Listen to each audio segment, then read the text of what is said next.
great to be back with friends. I came more than 3 or 4 times. I don't think I missed maybe 1 year out of the 10 years that I was here. And I know that for a fact because I was very superstitious. And well, we had that little streak going. I know I came 6 times in a row. You know, I didn't know Norman was an Alabama fan for a long time because while I was beating y'all, he never wore that shirt. That's the same one you started wearing. But it's good to be here. You know, Jimmy Holloman, his son, played for me. Brett, Ben Auburn knew me. We signed him over here. What a great player he was. We had such good kids at Auburn when I was there. Got a lot of great memories. Just couldn't believe it. It's like a big family. Because you don't do anything. You spend more time with the football players than you do with your own kids at home.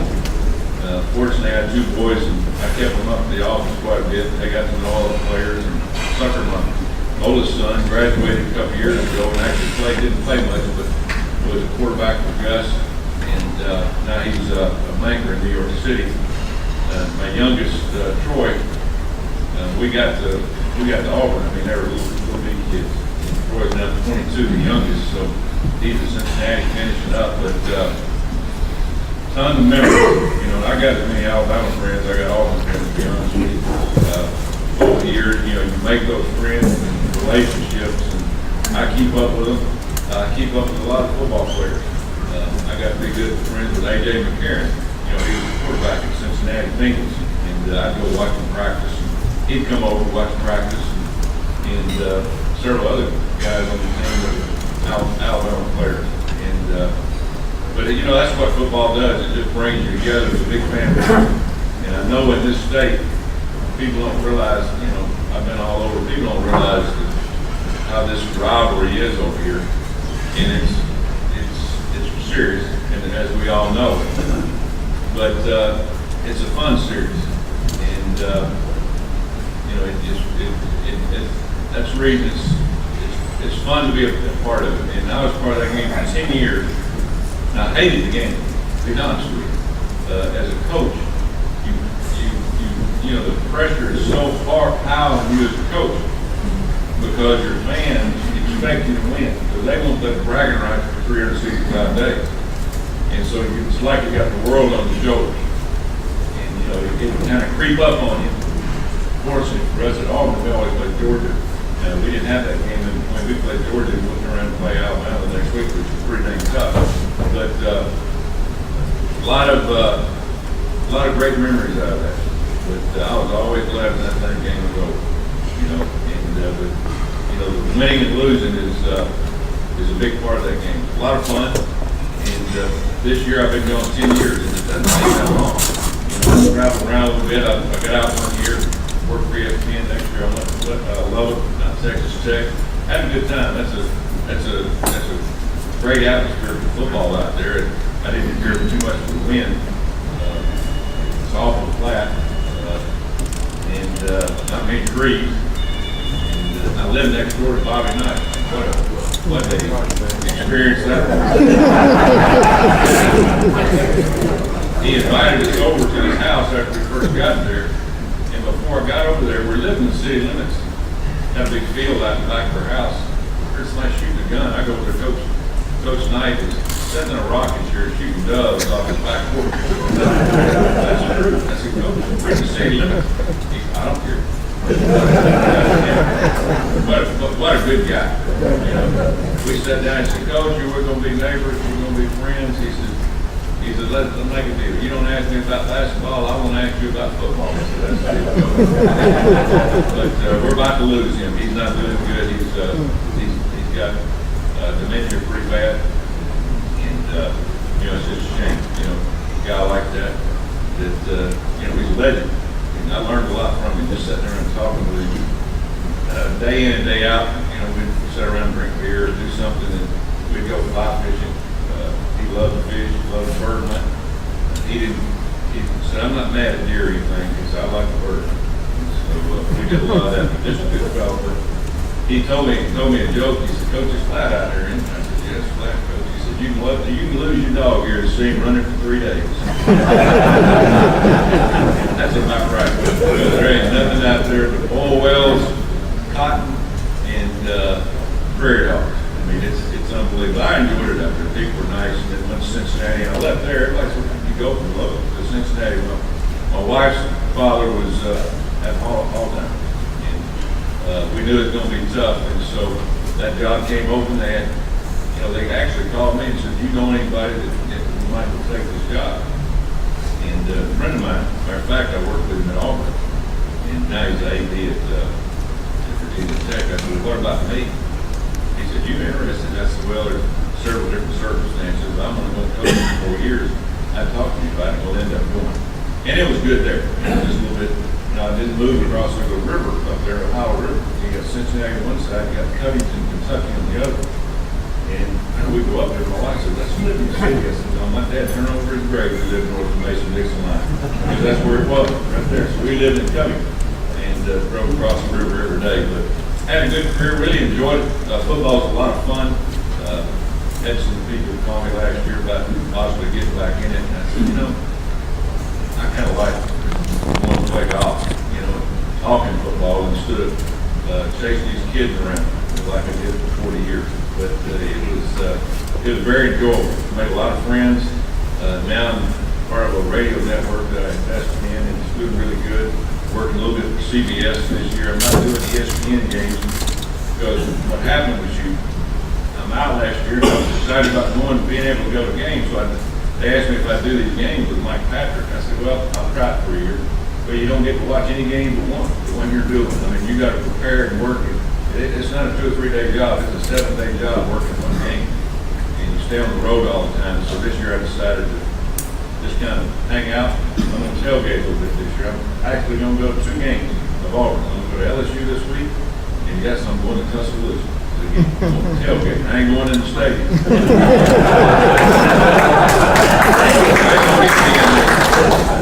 Although the name of it is Tubberville West. But it'd be a lot of fun to kind of hang out and go to some of the games. And I enjoy watching on television. I really do. I watched games last week. First time I've ever really sat down and watched games from morning all the way through the night. My wife said, "You lost your mind." I said, "This is fun. I didn't know you could do this." Enjoy a game. But, football is a lot of fun. And I want to tell you a few things that's happened in football. I was a president of the American Football Coach Association 3 years ago. And that means that you're head of all the coaches in the country, football, high school, college, and pro. It's our union, so to speak. And we have one meeting every year. This year it's in Charlotte. And you'll have 10,000 coaches come. Well, you're basically over, but you sit down, you have all these committees, and you go to all these committees when you're on the board and then president. It about drove me nuts, but I was in it in a tough time, and we're in tough times right now because we're losing football. We're losing in a fast way. And you can't tell it. It's kind of creeping up on us. But we're losing 40% of the young kids in Pop Warner football every year. Parents not letting them play when they're playing soccer. And in a few years, it's going to show up where's all the football players. Because this concussion syndrome is running around as fast as you can count. It is unbelievable. Lawsuits are setting in. I go around and speak to a lot of coaches, a lot of staffs during the spring, make sure that they get insurance because you know how it is. Everybody's looking for a possibility to sue, and it's coming. It hasn't hit high school yet. In college, we're starting to see lawsuits, pros. And one thing we're just trying to fight, and we know we've got a physical sport. We all know that. It's a hard-nosed sport that standing on the sideline for 40 years, and those collisions, you just sometimes it took my breath away from it to see these kids run into each other. But if you ever really want an experience, you go to a program. You're talking about collisions, like 2 Mack trucks running into each other. Those guys are big, fast, strong. College is bad. High school is not quite as bad because they're not as big. That NFL is punishment. We've tried to make it as safe as we could. These helmet companies have made it, but the one thing that we're trying to teach, and one thing that I do is I go around to about 25, 30 high school colleges a year talking to the guys about you got to teach technique better. You got to try to do do everything you can to teach them to keep their head out of the game. And you see these guys in the spring, we started this targeting rule. If we didn't have this targeting rule, it was going to continue to get worse. And we still have it. You saw this weekend a lot of targeting. You're going to have 15 to 20 targeting calls every week. And everybody said, that's really not fair. He didn't mean to. Well, if the officials don't call those, we're going to lose this sport. We're not going to have the iron bar in 15, 20 years. It's not going to happen because it is on the drastic decline as we speak. So that being said, that's what I do a lot of. I go around and talk to coaches about techniques and fundamentals. We're trying to teach these young coaches at a young age that are teaching these Pop Warner kids about how to play. We're trying to make it mandatory where they can't have physical contact in football to the 8th grade. Because what's happening is you want them to get to the 8th. Once you get them to the 8th grade, you can pretty much convince the kids and make it fun for them and get them on into high school and on to college. Right now, we're not even getting them out of grade school. They're not playing. They're fighting, obviously, the video games and all those things. So that's what you're going to see in football in the next few years. You're going to see a drastic decline of the kids that's coming up that's not playing. So it's not a fun time, but it is a time where we can save it for the future. I don't know how much longer we can save it. They've just about done all of the helmet they possibly can. But, it's just, we begged the officials. I went to the SEC officials meeting in July. I went to the Big Ten. I went to the ACC. And I'm on the rules committee for college football. And I basically told them, guys, you have got to help us. But listen to the coaches and call it. Because if you don't call it, the rule's not any good. You've got to call it. I know it's a tough deal to kick a kid out of a game, but they've got to quit tackling their kid. Because if they don't call it, we're going to lose it. And I think you're starting to see more and more of it. I was on the rules committee when we started the instant replay. And the instant replay was not for did he score a touchdown or did he step out of bounds. The instant replay was more for safety of calling the target. That's one reason we put instant replay in. And it's really helped. Now you see whether they can actually stop it, and even if the referee didn't see it. You have a target, you might have a targeting. But again, those things are not just to make the game fair, it's to make it safe. If we don't do that, then we're going to have problems. The SEC this year, again, I study all the teams. I have several teams that call me and ask me to, look at the film. I've got a website that I can go to and I watch the coach's copy on my computer. And I help a couple of teams out on what I think they can, what they can do or might make them a little bit better or whatever. And that's a lot of fun, just get involved in that. But I tell you, the SEC this year is going to be a lot more competitive than it's been. And you saw the other night, Jimbo Fisher, Texas A&M is going to make a huge difference. Huge difference. They're going to come on strong. I don't know if you saw it after the game. They had 2 5-stars commit right after the game, even though they lost the game. And Alabama's ahead of everybody else. But we need it to be more competitive. Auburn's trying to be competitive because they've gotten a little better. The team that's going to be the team to beat in the next 5 years is going to be Kirby Smart. We all saw that. And everybody said, well, why is that? Because they got more players in Georgia than anywhere in the country. More good football players. And Kirby Smart's a heck of a football coach. And I was shocked. I did their first game for ESPN last year. They played Appalachian State. And they played that. I watched them practice on Thursday, watched them practice on Friday, went to the game, did the game. I saw Kirby that night. He came to the hotel. He said, what do you think? I said, you might win 8 games. That's how good I am at it. I never dreamed they would get that much better. They were very average at the beginning of the year. But if you got defense and you got running backs, you got a chance. Quarterback doesn't have to be great. If you got running backs and the defense, you can win a lot of games. And that's what he did last year. But he is really doing well in the three, along with Nick. I think Gus is getting a lot better. The one I'm anxious to see play is Mississippi State. Dan Mullins, somebody asked me, they said, what do you think about Florida? I said, well, I thought I saw Dan Mullins driving down the interstate the other night trying to get back to Scarlet. After Kentucky beat, man, he looks sick. And he might be sick. Something's wrong in Florida. I don't know what it is. Because most of us in here grew up thinking, You know, remember when Florida was beating everybody? Now they can't beat anyone. It's just amazing. But he left Mississippi State in good shape. Over there, good coach. He's a good coach, and that's going to be a team that's going to beat somebody they're not supposed to. But the game starting this week, it's going to be fun to watch. The Ole Miss game, which I did a couple of their games last year. They have got offensive players, but they can't stop anybody. So if you don't have a defense in the SEC, you're not going to score big. It's not going to happen. And they did that to Alabama a couple of times. They made a couple of lucky catches, but when it gets down to it, it's just usually doesn't happen. I think that'll be a good game this week. One thing that I talked to, and I visit with them quite often. I told him after the game the other day, I said, you realize you're off average over 50 points a game, man, you've come a long way. You're an offensive guru. And but how about that? They're up, Alabama's averaging over 50 points a game. You know what? Ole Miss is averaging 63. It's amazing. It's like a basketball school. But a lot of that, Ole Miss has got a lot of good wide receivers. They just have no defensive players at all.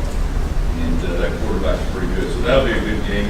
But the game of the week is going to be Auburn. And I'll tell you this, when I was coaching at Auburn, you always define your season, how you were going to stand by how you played the LSU game. So you always played them either second or third game. And it was always a defining moment. Really, it's set for you, how you were going to play the rest of the year. And if you lost, you still had a good chance to finish out strong. But if you won the game, it really puts you in another perspective to have a really good chance to win a conference. And it was always a hard-fought game. And nothing's going to be hard-fought Saturday. I don't think LSU is very good on offense. Ed Orgeron is a good guy. I don't know if many of you know him. I got Ed in the coaching in 1986. I was a linebacker coach in Miami. And I got the office at 6 in the morning. I was single, working for Jimmy Johnson.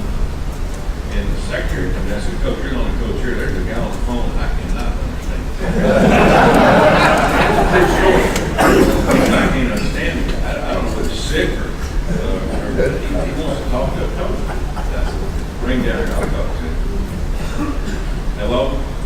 Oh, I'm Ed Orgeron. I want to be a ball coach. That's exactly how I sounded. I said, is this a joke? And I found out he was assistant strength coach at Arkansas, and I said, hey, listen, I don't do the hiring here, but I'll tell Coach Johnson, I just want to be a GA. And this is how things happen. An hour later, Jimmy comes in, we have a staff meeting, he goes, we're getting ready to be done in the staff meeting, he goes, hey, we're going to lose one of our GAs, we need a D-line GA. And I said, Coach, I got a guy call me this morning, we're from Arkansas, that's where Jimmy went to school. He said, it's going to be down here in 2 days. So I called him, and Ed was down there the next day. He drove to Fayetteville, Arkansas to Miami in about 15 hours. So he gets there, and I introduced myself, and he was a big old spring coach. Played a little football, and he didn't have anywhere to stay. He probably had 2 pair of blue jeans and a couple of t-shirts. They didn't have anything. And I said, listen, you stay with me for a couple of days in my apartment, and find you a place to stay. 4 years later, he was still with me.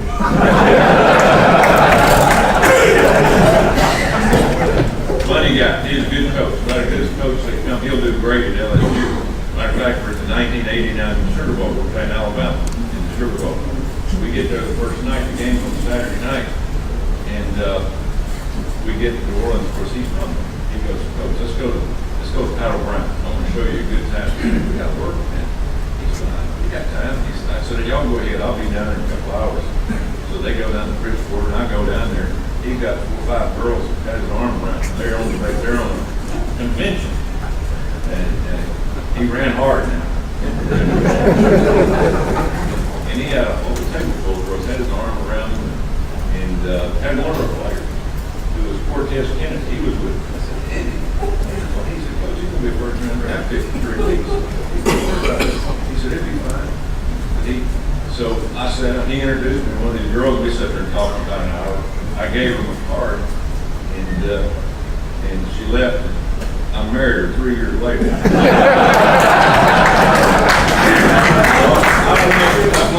I call him Bubba Orgeron.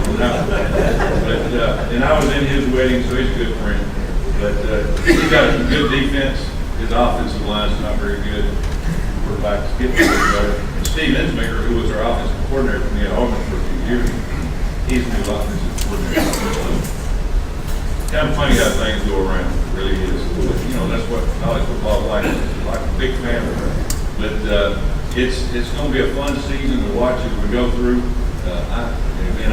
I'm more interested in it this year than I usually am because I get to watch the other teams. I don't just watch one game during the week. And it'll be a lot of fun. But I've got a lot of friends in the business that are getting out of it and getting back in it. And it's something that, you know, it just, you know, football is, as I said earlier, it's a family that once you get in it and then you get out of it like I did last year, you know, I've lost. I mean, because you're around so much turmoil for 40 years. I mean, being around 120 players and all these coaches, all of a sudden it's kind of calm around the house and phones not ringing. Because when you've got 120 kids that are 18, 19-year-olds and they're away from home for the first time, and their first thought ain't football, it's on something else, you got a lot of problems. And so it's a lot of fun being around it. I have these kids call me all the time about they're having their own kids, raising their family, and they got good jobs. I've been to several funerals, you know, the kids that have gotten killed in car wrecks. It's a fun time, but it really teaches you a lot about life, about how to be around people and the different types of people that have in this world. But one thing you can do when you bring them to football, you know, it brings them all together for one purpose. And that year we won them all in 2004. I was telling Jimmy Holland that you know, when we played that year, we had Ronnie Cornell, and Trey Smith, Jason Campbell, all these guys. That was the easiest year I ever coached. The easiest year. You know, there wasn't anybody greedy, there wasn't anybody that was selfish. And that's how it happens when you have great teams. Kids just love to be with each other, play with each other. And that was a sad time. You know, at the end of the year, we won them all knowing can't do anything else in the SEC. We beat 5 teams in the top 10 that year. USC and Oklahoma beat 1 team each in the top 10. And we don't even get to play the championship game. But since then, that hadn't happened. And it won't happen. And that team had to sacrifice that. But again, it's all about what you did and how much you got done while you were there. We had a lot of fun. And I was proud of those kids as we went through it. And again, I got a lot of friends from that team and watch a lot of kids grow up and be successful because you know they're going to be successful. If you play college football, you're going to work. You're going to know what work ethic is and all the things that go with it. It's just a lot of fun.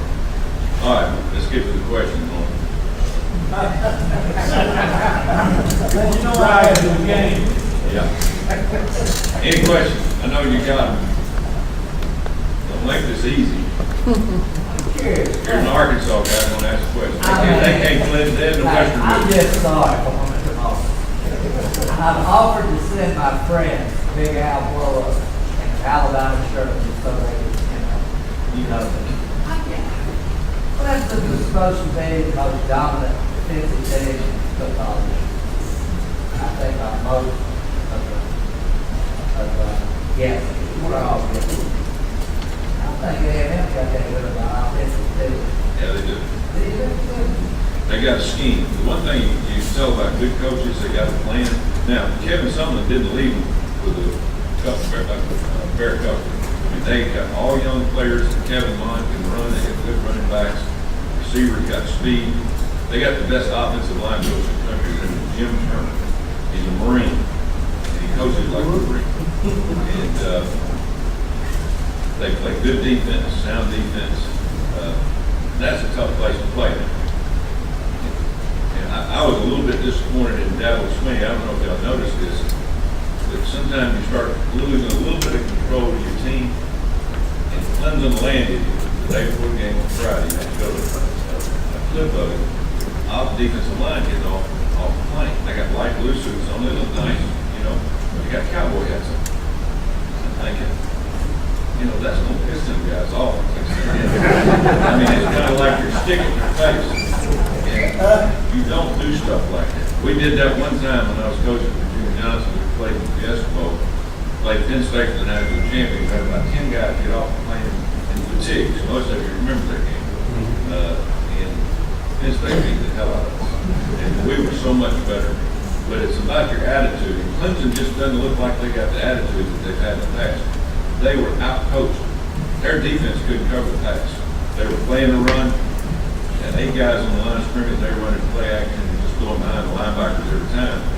And Jimbo was having a field day. And they just didn't have enough to get the job done. They probably should have won the game. But they did. With Texas A&M, I think, don't they play Alabama, what, 2 weeks? 2 weeks. That'll be a good game. That'll be a good game. So that screaming bunch over yonder, all them. Oh, hell, you know them.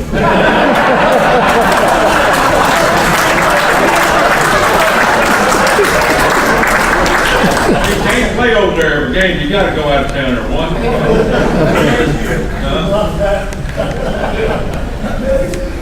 They have tough SEC. Yeah. So far, so we'll see. Yeah. They had Johnny. They played pretty good for him, but they got this is the best team that they've had. Now, it's not going to be good enough in the West this year, but they'll get better. And Jimbo's got a plan. You got to have a plan of what you're doing. You don't want to be just wishy-washy. You got to have a plan of what you're going to do, and he's a good coach. Yes, sir. Well, Auburn going to have the best team. Auburn, the weakness of both teams is going to be the offensive line. Neither one of them have a very experienced offensive line. Neither one of them have a consistent running game yet. And that's what's going to get both of them. Sooner or later, you're going to get beat. If you can't run the ball in the SEC, you're going to get beat. You got to play defense and run the football. All that passing stuff, that's all good, but it sets up the run. You've got to be able to run. And you need 3 or 4 running backs. And that's what got Gus last year. Gus had that carry on Johnson. He was running back. He wasn't hurt. When he got hurt, he went straight down here. One thing that I don't give any of them advice, you got to have at least 3 that can play in this league. I don't care what you do. You got to have defensive linemen and running backs. And you get as many as you can get on both of them. And the rest of everything else will take care of itself. You got to have running backs. You got to have Well, Auburn's going to win. They're going to win at home unless they give it away. Yeah. More than 10? I'm playing more than 10. Yes.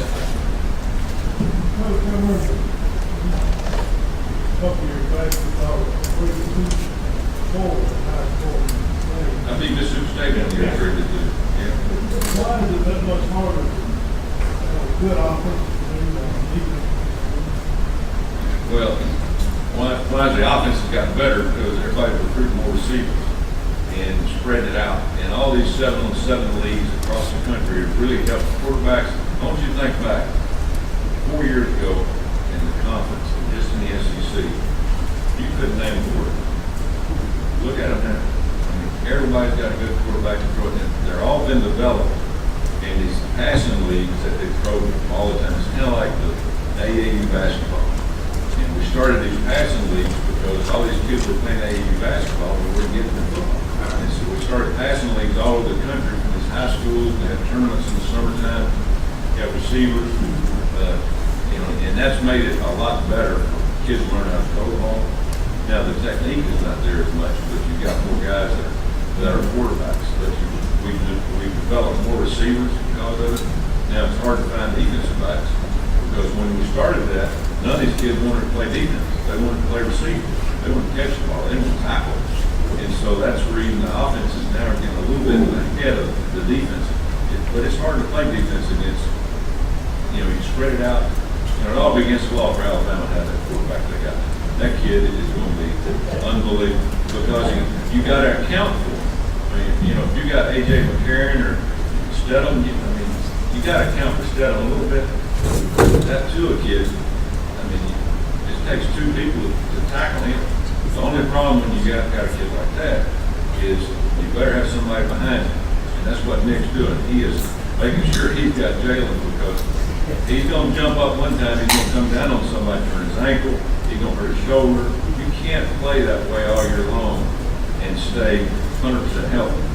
And that's the reason Nick's got that ace in the hole. He's trying to he's trying to, keep him involved just enough to make sure that when he does have to come out for a game or two or a series, that he got somebody who can count. You gotta have depth. Do you have a position on the controversy over the kneeling with the flag and the national anthem? Yeah, I do. My dad got 5 Bronze Stars and Purple Heart in World War II. He died on active duty.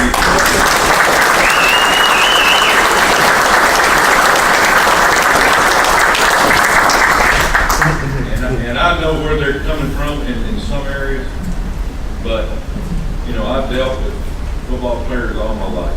And there's a lot of places you can stand up. And there's some reasons why these kids could say, listen, I'm taking a knee for this reason. But we live in this country that gives you that right. And a lot of people gave their lives for it. But we got to understand that if you go somewhere else, across with any border, and I've been to most countries on this earth, just going to see our troops. We have 10 times better places, any place that you can imagine, that will give you the opportunity to do that. Now, again, I've got feelings both ways, but I just don't think that's a place to do it. I really don't. Not at your workplace, not on national TV. I think when you got that flag out, you play the national anthem. We're all the same family. I don't care if we're black, we're white, we're red. It doesn't make any difference. I mean, we're all in it together.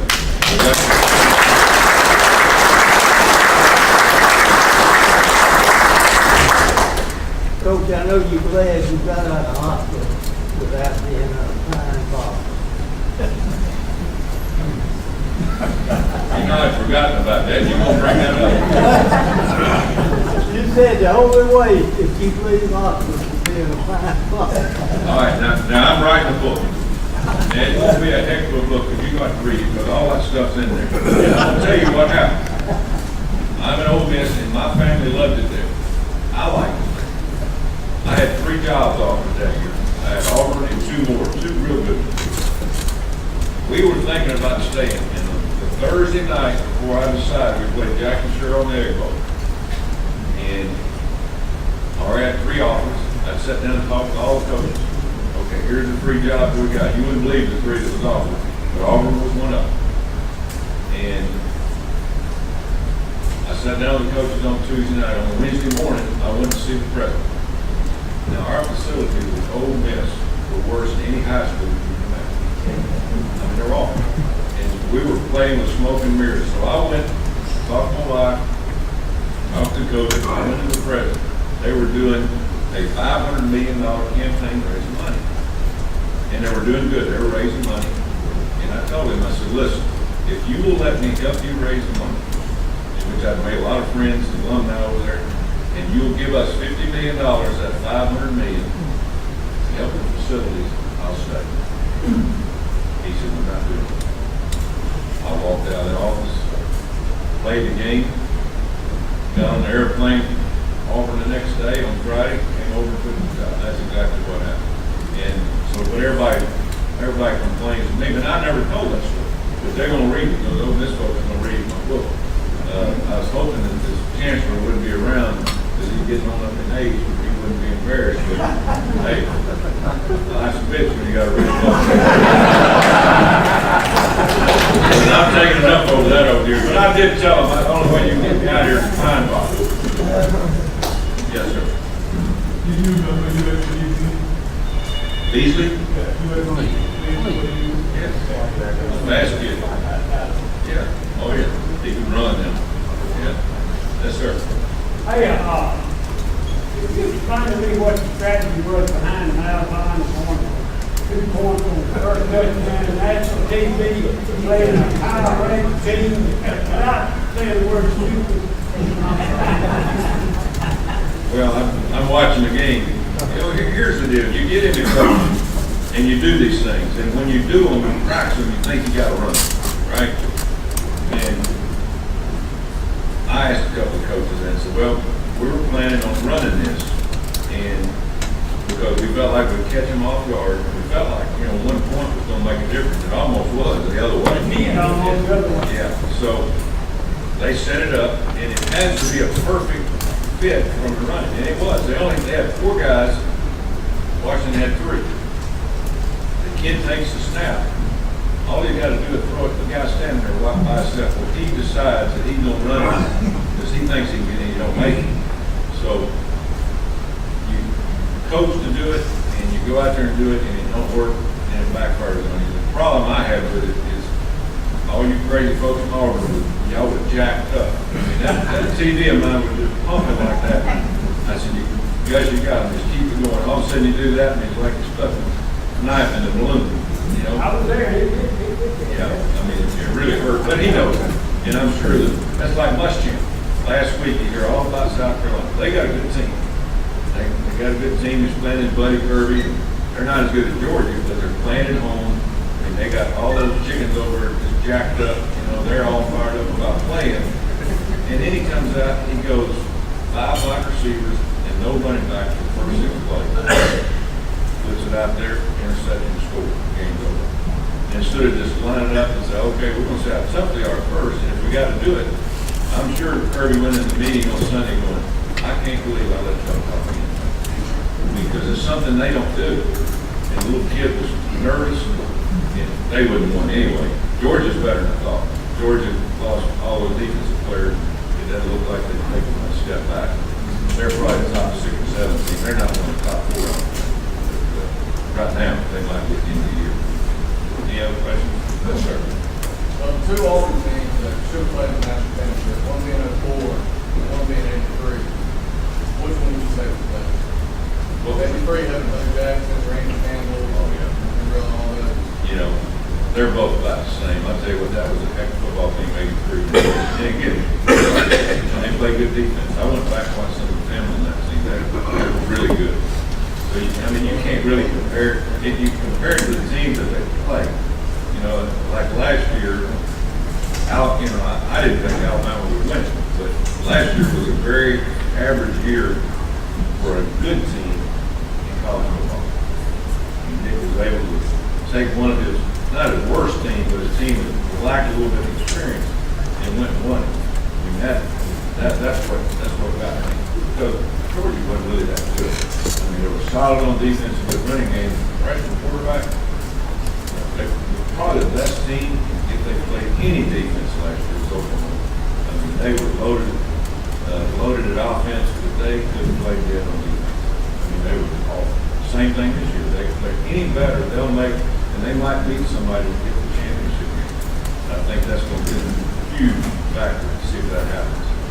But Oklahoma's really good, but they lost their running back. There's a lot to the injuries now. Like that running back they lost probably cost them a chance to get in the Final Four in the long run. We got a $5 million baseball player holding the ball now. He's a good player too. He's a good player. Kyler Murray, really good. What I do is easy to say. Overall record. Yeah, I think I'm the only one got a winning record. I don't think I don't let him know that. Most of it was over at LSU. But, you know, it's just, and then Nick's got such a plan, and he doesn't get off that plan. It took him forever to go to the spread any and all. You remember, he was complaining about the no other and all that just a few years ago, and now he's the king of it. But you know, he looks at everything very closely. He's not going to buy anything real quick in terms of change, and he's going to play defense. And that's the whole thing. I mean, you don't remember a team. He did play defense. That's where it all starts. You got to play defense. Championship, they use the game, but he ain't over to the games. He's there to win it all. Them folks come out of the same neck as the woods. Yeah, West Virginia. That's where it is. Yeah, that's what it is, man. I can't believe Urban made it through that. You know, I really can't. Urban's he's made a lot of enemies through the years. You know, different schools, but we don't know what really happened. You know, if he had that guy hired for 6, 7 years, knowing his wife was getting pretty good, you know, whatever it was, you know, it wouldn't work it out between him. I just can't imagine. Like, there has to be something else. Athletic for sure got to be fired. If they ain't fired him, I don't understand that. It's, somebody's got to be accountable for it, but he's going to start back, I think, next week. We'll see what happens. They have got a really, that Haskins, the quarterback they got, he's really good. There's the teams this year are much better, the top 5 or 6 teams are much better than they were last year. And so it's going to be very interesting to get to the end of the year. And if Oklahoma can find any defense, and they keep playing, they'll make it even that much tougher. Who would you say the best four is? The best 4 teams last week, I think, was Oklahoma 1, Alabama 2, Clemson, and Ohio State. I don't think Clemson's the top 4 team right now, the way they played that. They didn't look in sync at all. They're having a problem with the quarterback. If you got 2 quarterbacks, you really don't have one. And they're trying to figure out who they want to play. But I don't think they're in there. But Wisconsin, I did 2 of their games last year. They're hard-nosed. They play defense. They run the ball. Their quarterback is real average. And they got to be Ohio State. Yes, sir. You think Alabama's got 2 quarterbacks, they ain't got a quarterback? Well, that's a little bit different. They got to start. And that's, I'm going to tell you, being a head coach, that's probably the hardest thing to do is juggle that quarterback position. And because it's so fragile there because it destroys your whole team. If you know Jalen Hurts won 26-2, it ain't like he lost any games. So he's got to protect him, and that's really got to argue with that girl. He got mad at the beginning of the game, and he was really mad at the end of the game. You can't blame him. He's trying to protect the guy, but he's trying to keep him, focused on. So he knows he's going to need him down the line. He knows somewhere, whether it's a play or a series or a game or 2 games, he's going to need him, to win the national championship. Given Davis' situation, would be fair to play him for you this year? Well, that's between him and his family. I mean, I'm sure he's gone in there and said, Coach, I want to play 4 games and then I'm going to transfer and have 2 years. I don't think that's going to happen. I think he'll play this year and then he'll make his mind up and go somewhere and play 1 year or stay down and play last year. I think that's what I think he's there to help him win this year. I don't think that's going to happen. That's just not me. Okay, how does that affect the rest of the team? How does it affect the rest of the team? We all know, he's still young player. How does that affect the rest of the team? Well, I don't think it is. I don't think he's a 4-game player. No, I don't think it is. What, all the commentary and all Yeah. talk about it. I mean, how does that affect the rest of the team? Well, it's a little distraction. But again, all the distractions on Nick's a good coach. He's won all these games because he knows how to handle it. All the distraction goes to him. It don't go to the player. And so he's taking all the heat for it, which is what you do. He's protecting his kids. And that's what good coaches do. Look at who's doing the talking. I said, look at who's doing the talking about the controversy there. Who? You. Oh, yeah, me. Fake news. All right, no more questions. We'll get you on. Looks like somebody's about to fall asleep. That was a good Jimmy Sexton story. Yeah, I was Jimmy Sexton's first. When I went to Ole Miss, he called me and said, Coach, I got 2 NBA players, an NFL player, and Bill Parcells, football coach. And I want to get in college and start representing college coaches. I said, you're what now? You're an agent? You know, what that was. In 1995. And he came down and did my contract for me. And he did them for years after that. And he got a nice home down in Jessamine. Just off one guy, you know who I'm talking about. But he got Spurrier, he got on everybody. And he is controlled. He is cost these universities a lot of money. Because he was like, he's a good guy. Jimmy's a good guy, but he's a business guy. Yes, sir. On that note, he's playing schools against each other. Does the coach know that? Oh, yeah. It's all a game. It's a game to that game. A lot of money involved. Fair enough. Look, how many games do you see Auburn winning this year? What? How many games do you see Auburn winning this year? Well, they got to get better on the offensive line and running back. they're gonna struggle getting to 10. Those last two are gonna be hard on the road. This is a big game this week because that really puts you behind the eight ball. I think they got a chance to the defense can win for you, but we don't know who's a good running back. You know, we got Cam Martin, a couple of other guys, but you know they're not proven. They're somewhere to win games. But this thing's going, you know, A&M being better, Mississippi State's going to be the scorer. If they stay healthy and that quarterback keeps getting hungry, they can play you close enough with their good defense and beat you in the end. So that'll be an interesting situation. Guys, enjoy it. I'll be back soon. Thank you.